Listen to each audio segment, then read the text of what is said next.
Okay, so here's the latest update on the 1934 International truck. Motor mounts and whatever are in.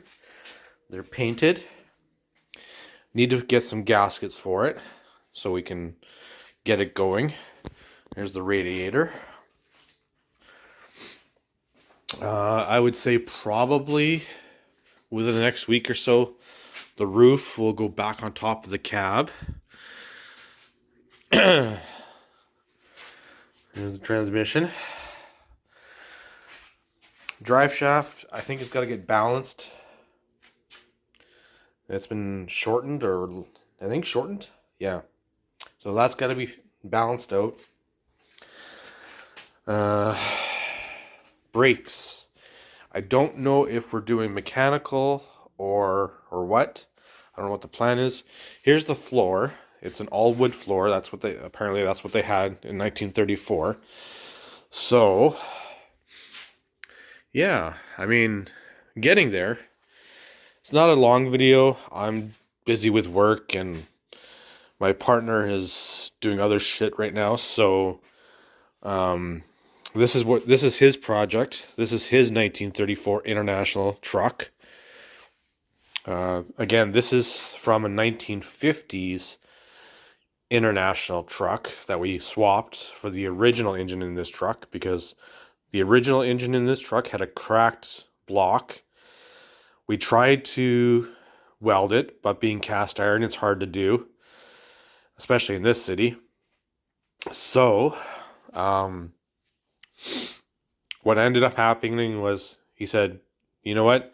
It's not worth the risk of welding a cast iron engine. No one here would bore it and make sure that it would run. So we went on the hunt for a donor engine. And we found this 1950s engine, silver engine, I think. I don't know. I don't know international. I'm a Dodge person, always have been. But this is a 1950s engine. We sold that truck that came out of this for parts for somebody. And so we decided to keep the engine for this truck. So I don't know the horsepower. I don't know anything about it. Like I said, I'm not a international person. I'm strictly Dodge. But yeah. And apparently to my partner, and I disagree with this, I would like to have sound deadening. I want a nice quiet ride. I don't want to hear and feel bumps and rattles and whatever, because this is Winnipeg. It gets hot. It gets cold. I want a nice, comfortable ride. I would like to have a modern radio. But again, he goes, well, they didn't have them in 1934.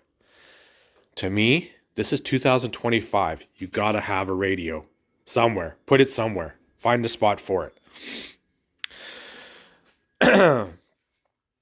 Put it on the roof if you have to. I'm just kidding. But there's got to be a spot where you can put a modern radio. Little speakers, whatever. Just have something to listen to. This is his engine, steam engine, whatever you want to go, stationary engine. Stuff that I'm not interested in. If you look at my other videos, I do a lot of model building, like 1/25th scale plastic models. That's what I do. That's my hobby. That's my passion. So, yeah. Might need to fix the steering wheel because it looks a little cracked. I think we have to find someone locally to do some glass work, to get a windshield and side glass and back glass. This is not an exciting video. I mean, by no means. So, but the engine's in. As you can see, the engine thing is off. So it's in there. We need gaskets and some other shit. And sorry, YouTube. But we need other stuff to get this engine up and running. Once that engine is running, I think we're getting close. When I met my partner, this was a lot worse. We had no engine. I mean, the original engine was in pieces. He wasn't working on this. He figured He'd do other things, or he'd get the engine going first. I pushed him in the other direction because I said, well, if you can't work on the engine, work on something else. Get the body work all done. If the cab is not being chopped or sectioned or whatever, right? Work on something else. I've seen other YouTubers saying, well, I'm waiting on a part for this, so I'll work on this. Well, work on this while you wait for this. If nothing's changing, right, then work on something else. So you're not sitting on a project for years. This is how people get things done. Okay, so you're waiting for an engine. Why can't you work on the rear end? Why can't you get an interior thing going? Why can't you bust out the dents in your gas tanks? Why can't you work on the radiator? Why can't you do something else? If you're waiting for a part, work on something else. It keeps your mind busy and it keeps the project moving along until you're ready to put that part in. Now, enough of me babbling. Color schemes, he wants to do, I think, red and black, like a red cab with either the black covering the trim here or black on the ribs and having red here. I'm kind of iffy. I can go either way, really. I think a full black band would look really nice. But, you know, I don't know paint schemes and whatever, so. And I've known him for 6 years. This is the most work he's done in those 6 years because I pushed and pushed from watching other YouTubers. And if you want to know who I listen or who I watch, there's 3 guys mainly that I watch religiously. Twin Sticks Garage. If you haven't checked out Twin Stick Garage on YouTube, you gotta watch him. He's great. He's out of Edmonton, Alberta, Canada. He's a big Smokey and the Bandit fan. He recently built a snowman truck and trailer. He's working on the Bandit Trans Am. He also bought a Freightliner conventional from the movie Big Trouble Little China. So he's going to do a Pork Chop Express. He's also working on a K100 cab over from the movie Highballin', which is another Jerry Reed movie, filmed in Canada this time. Not very well known. They call it Convoy 2, technically, but the movie's called Highballin'. Another YouTuber I watch is Mike the Truck Nut, or Peterbilt Mike, whatever he goes by now. His videos, little long, they take forever. I wish he would speed things up because an hour-long video of him talking and not doing a lot is very boring to me, and I'm not sure who said it. If you get bored while you edit your videos, your audience gets bored. So speed things up, time-lapse your stuff so an audience is not being bored. My big influence is Half-Ass Customs. They're out of Manitoba. He's awesome. He does nothing modern. It's all classics, rat rods, chops, whatever. I think he was the inspiration for if your audience gets bored of you editing a video, or if you get bored editing your own video, your audience will get bored of watching you do it. So time lapse, explain what you're doing, time lapse that part, come back, explain what you did, and then go back to it. So those are the 3 main guys that I watch on YouTube. Twin Sticks Garage, awesome guy. Peterbilt Mike, Mike the Truck Nut, and Half-Ass Customs. Oh yeah, 3 guys. So if you want people to watch, those are the 3 that you do. All out of Canada. One's in BC, Peterbilt Mike. One's in Alberta, Twin Sticks Garage. And one's in Manitoba, Half-Ass Customs. You'll not regret watching any 3 of those. So, and for my model builders, there's only one really guy that I watch, HPI Guy Workshop. He's a great guy. He's given me a reason to build some of these kits that I bought and buy these kits that I've gotten. So I'll take you upstairs to where I'm currently on my next project, and we'll see you there. Okay, so this is my next build. It is the, let me get the boxes cover here. It is the Tyrone Malone cab over. Again, this is the update. I'm not doing the ramp. I'm not doing it because I want a trailer. So I recently painted it. This is a metallic green. I got the windshield and the Aerodyne glass in.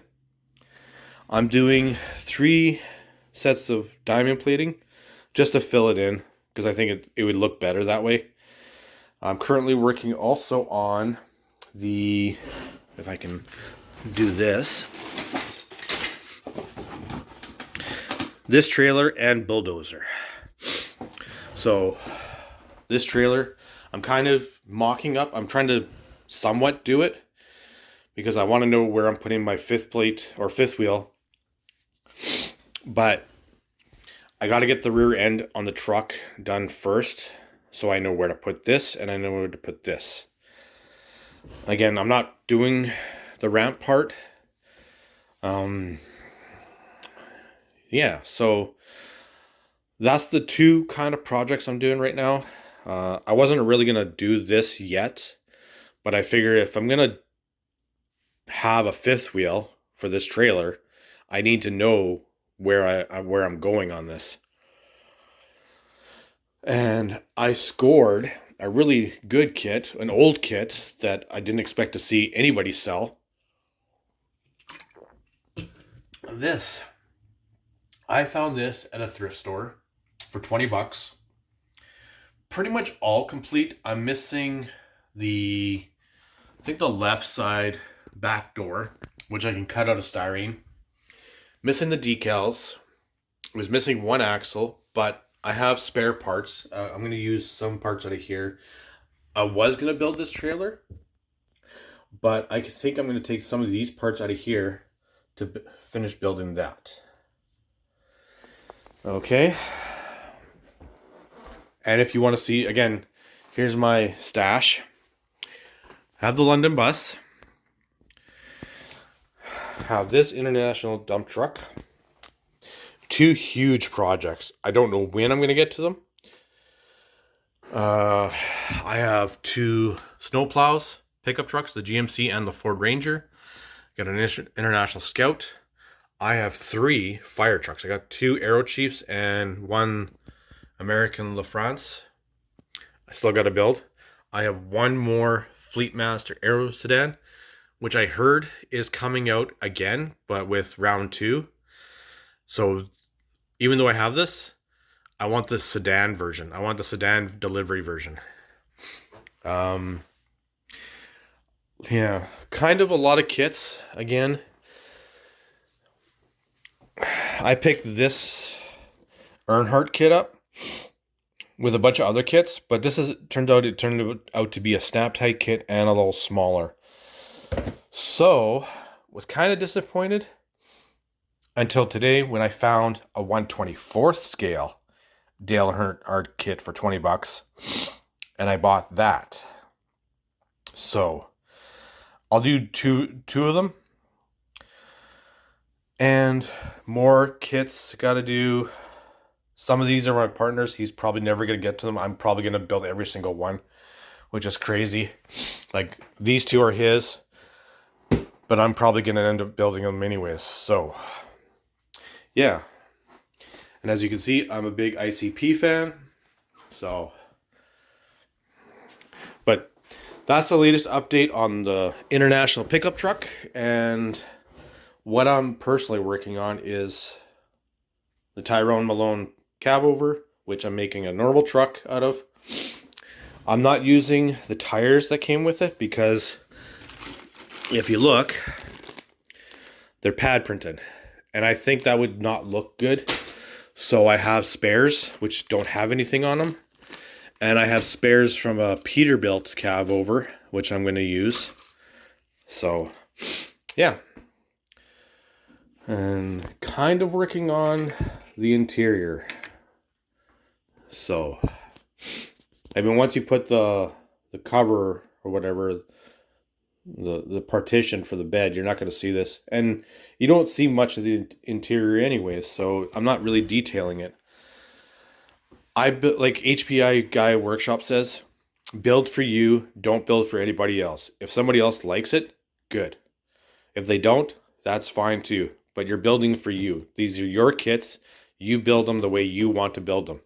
Nobody tells you what to do. You can ask for opinions, but you build for you. That's why you bought them, not somebody else buying them for you. All right, keep it real. Do what you want. Have fun doing it.